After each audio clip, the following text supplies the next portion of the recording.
Official spokesperson for the Ministry of Foreign Affairs of Qatar, Mahed Al-Ansari, said their goal is to continue negotiations in hope of reaching a sustainable truce between Israel and Hamas. In Panama, the top court has ruled mining law 406 as unconstitutional, as was demanded by people demonstrating on the streets for the 36th consecutive day. And in India, all 41 workers have been rescued after a grueling 17 days trap in a collapsed tunnel in the Himalayan mountains.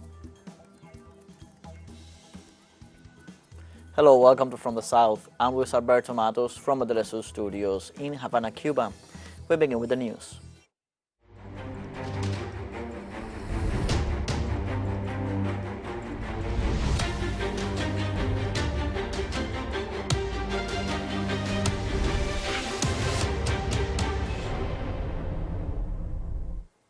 Israel and Hamas agreed on a two-day extension of a truce that has posed the devastating Israeli bombing of Gaza. A new group of Israeli hostages were to be freed Tuesday in exchange for Palestinian prisoners.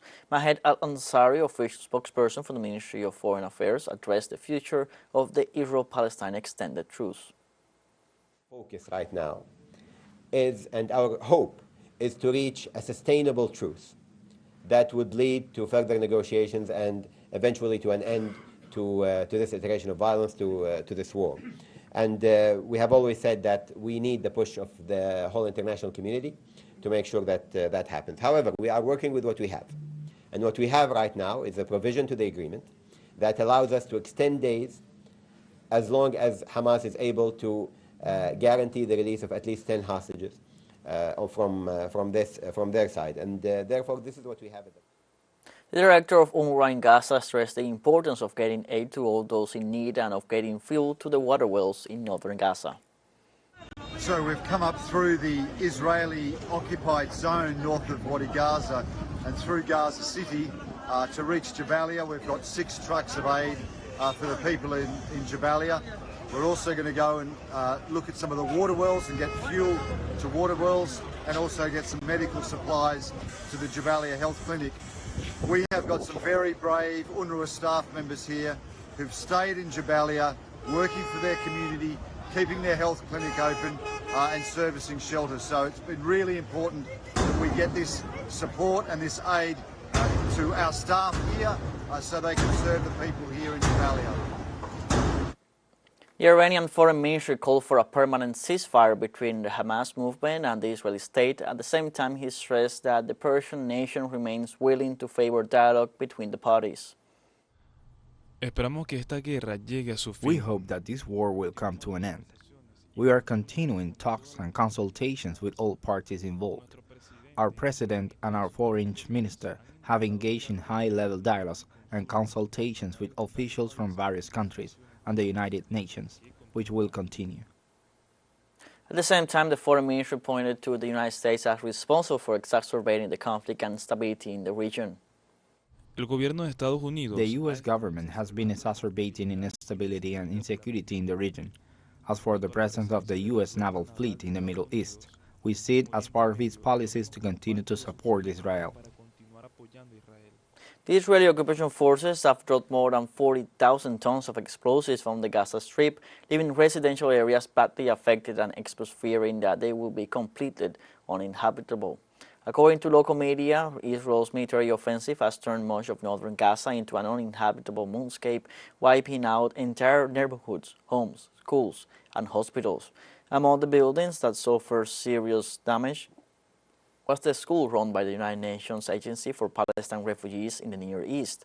Almost all the buildings in Beit Hanun have been destroyed, but Palestinian citizens have repeatedly expressed their desire to remain in their homes with what little is left standing.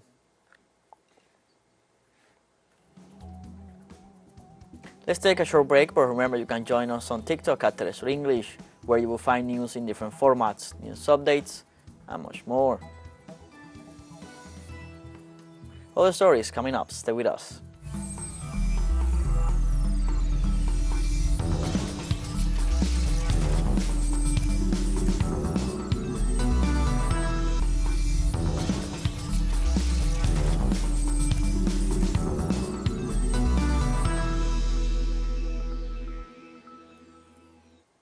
Welcome back from the South. On Tuesday, the Supreme Court of Justice of Panama decreed as unconstitutional Law 406, which establishes the illegality of the mining operations contract between the state and a Canadian transnational company. The decision was unanimous, and the information was made public by the President of the Court, Maria Eugenia Lopez, after 5 days of permanent sessions. The ruling was received with jubilation by the people and organizations that were for weeks have been keeping a vigil at the highest court awaiting the decision. Since October 20th, thousands of citizens organized protests in rejection of the contract with the Canadian subsidiary First Quantum.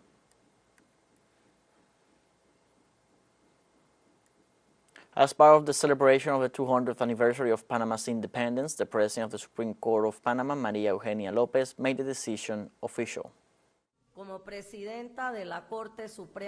As President of the Supreme Court of Justice, I communicate to the nation that the magistrates that make up the plenary have unanimously decided to declare unconstitutionally all Law 406 of October 20, 2023. This means that such a law is expelled from the normative system that governs the country. Meanwhile, on Tuesday in Panama, teachers mobilized at the facilities of the Ministry of Education in the province of Veraguas to demand the payment of the second half of November. Authorities of the Panamanian Ministry of Education confirmed on Tuesday that the institution began to withhold the payment of the second half of November to teachers who have not shown up to teach their classes, after the institution made the call to return to the classrooms last November 21st due to the national strike in rejection of Law 406. According to the National Directorate of Human Resources, the withholding of the salary was applied in the second half of November to 17,495 teachers throughout the country. In the sense, Eddie Pinto, leader of the National Union of Educators of Panama, affirmed that the teachers' unions will demand the minister, the vice minister, and the directors involved in the measure.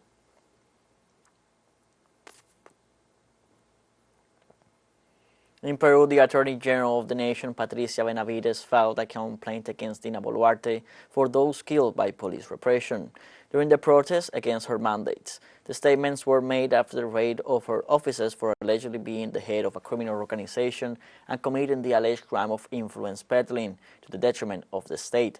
Subsequently, 2 Supreme prosecutors demanded the resignation of the prosecutor for the same crimes for which she is accused. In this sense, Patricia Benavides reaffirmed that the death cannot go unpunished, and neither should the continuous abuse of power be allowed.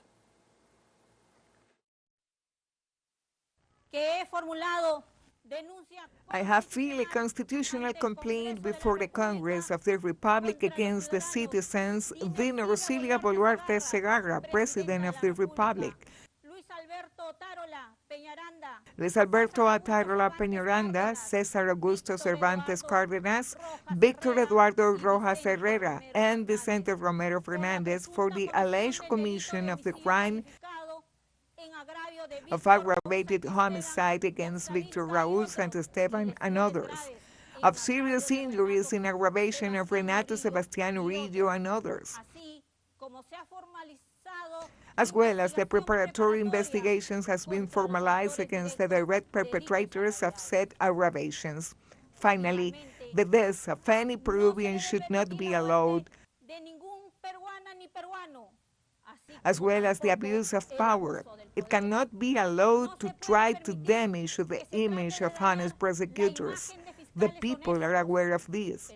That's why we have always proceeded according to the Constitution and the law. On Monday morning, the National Police, in coordination with a special team against power corruption, raided at least 6 properties belonging to the Public Prosecutor's Office in the districts of Cercado de Lima, La Molina, El Agustino, and Jesus Maria. According to the investigations, Benavides would be guilty of leading an alleged criminal gang and influence peddling. In this regard, reports indicate that the National Prosecutor had illicitly intervened in the removal of the National Justice Board, in the appointment of the Citizens Ombudsman, and in the approval of the political disqualifications.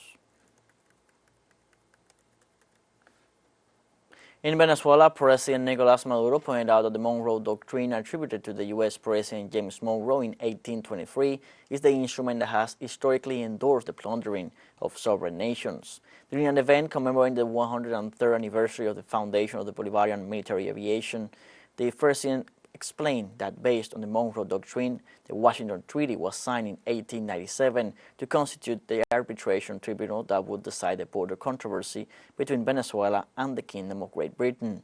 In addition to sponsoring the overthrow of Cipriano Castro and the imposition of the dictatorship of Juan Vicente Gomez, who implemented a policy of surrender to the benefit of the United States. The Venezuelan head of state asserted that the time has come for justice.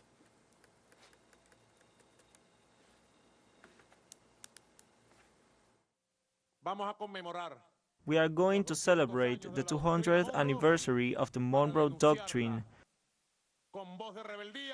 to denounce it with a voice of rebellion and to confront it in all the fields where we have to confront the Monroe Doctrine.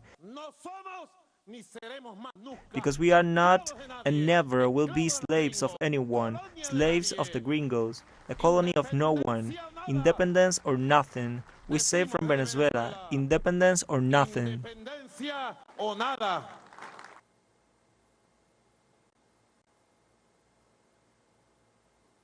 On Tuesday, the Cuban government, through the social media X of the Ministry of Foreign Affairs, highlights that the Group of 77 and China, under the leadership of the Cuban presidency, began coordination meetings prior to COP28, which begins on November 30th in the United Arab Emirates.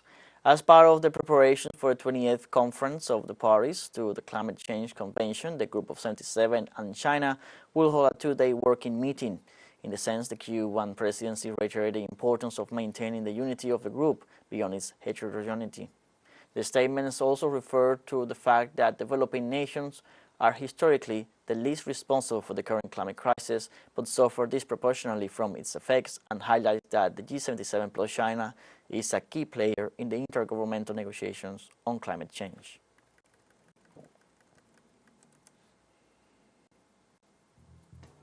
And we have a second short break coming up, but before we invite you to join our WhatsApp community for our English-speaking audience. You can scan the QR code on screen to join directly and share the link to reach more people. Constant news coverage of Latin America and the Caribbean, as well as the rest of the world. Stay connected and informed with TeleSUR. Final short break, don't go away.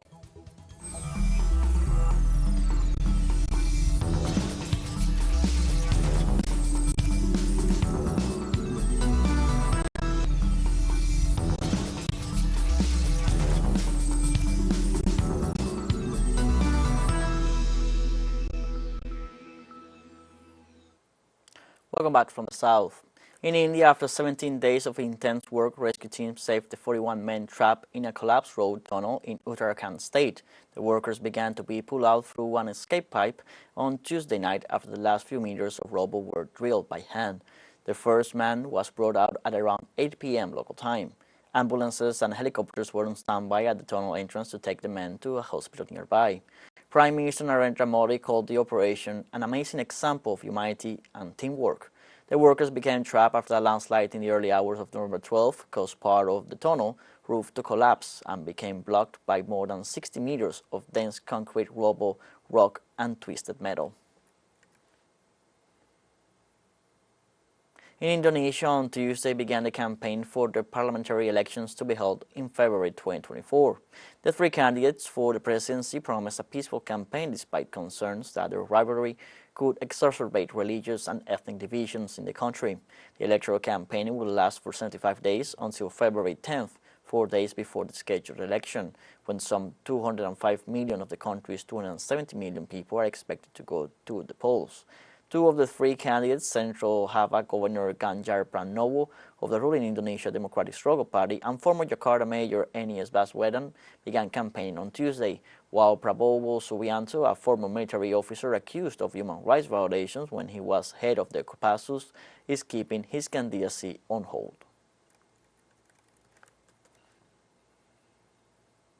Electric car maker Tesla filed a lawsuit on Monday against the Swedish state over a postal workers' strike that is blocking the delivery of license plates for its new cars. Tesla company is currently facing multiple strikes in Sweden over its refusal to sign a collective bargaining agreement for its mechanics. On November 20th, postal workers joined the strike and began disrupting deliveries to Tesla offices and repair shops. Because new car registrations are only delivered by mail in Sweden, the blockade could prevent newest cars from hitting the streets.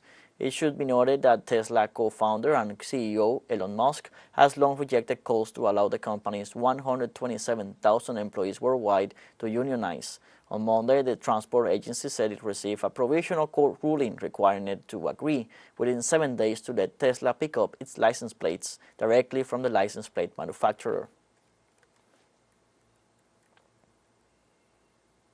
European Union Home Affairs Commissioner Ylva Johansson on Tuesday expressed concern about Niger's military rulers repealing a law against migrant smuggling. Johansson pointed out that there is a huge risk that this could lead to further death in the desert, and she also added it would mean that more people will also try to cross the Mediterranean to reach destinations within Europe. I'm very concerned about the situation now, and there is a huge risk that this will cause new deaths in the desert. That's the most concerning thing, but that will also probably mean more people coming to Libya, for example, and then maybe also trying to cross the Mediterranean to the EU. But the saving of life. On Tuesday, British airline Virgin Atlantic made the first transatlantic flight powered entirely by sustainable aviation fuel, but environmental groups criticized the event as greenwashing. The flight departed from London's Heathrow Airport at 11:30 a.m. local time for New York's JFK. According to the airline, it was the first time that sustainable aviation fuel, SAF, was used on both engines by a commercial airline for a long-haul flight. However, the Boeing 787, which is powered by Rolls-Royce engines, did not carry paying passengers or cargo. SAFs are made from renewable biomass and waste resources and can be used in jet fuel up to a maximum of 50%. They are seen as the main tool for decarbonizing the aviation sector in the coming decades, but the technology is in its infancy and production remains very expensive.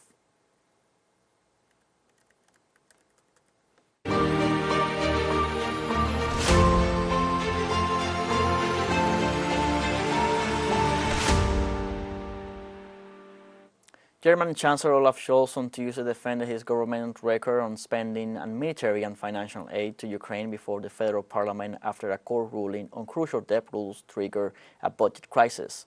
Scholz argued that Berlin's position as one of Kiev's biggest supporters, along with the United States, is of existential importance for Ukraine.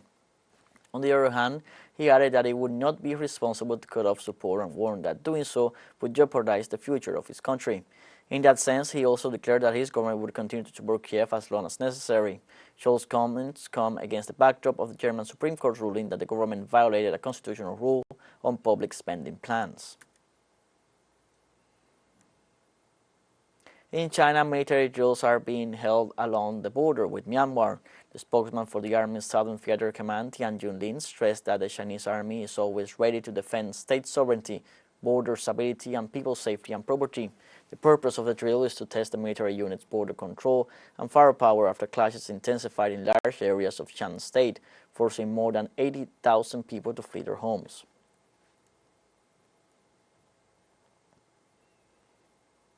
The government of Beijing on Tuesday expressed its concern of the ongoing conflict in Myanmar and called for a ceasefire. Chinese Foreign Ministry spokesman Wang Wenmin called for adherence to peaceful resolution of differences through dialogue and consultation. We are very concerned about the conflict in northern Myanmar and urge the relevant parties in Myanmar to cease fire and fighting as soon as possible, adhere to the peaceful resolution of differences through dialogue and consultation, avoid escalation of the situation, and take practical and effective measures to ensure the security and stability of China, border Myanmar. We have come to the end of this news brief, but before saying goodbye, we want to thank our Caribbean audience, especially the audience of Trinidad and Tobago. We are pleased to share our newscasts and contribute to provide an alternative news source of the latest world events. You can find these and many other stories on our website at TeleSURenglish.net. You can also join us on our social media on Facebook, X, Instagram, Telegram, and TikTok. For TeleSUR English, I'm Luis Alberto Matos. Thank you for watching.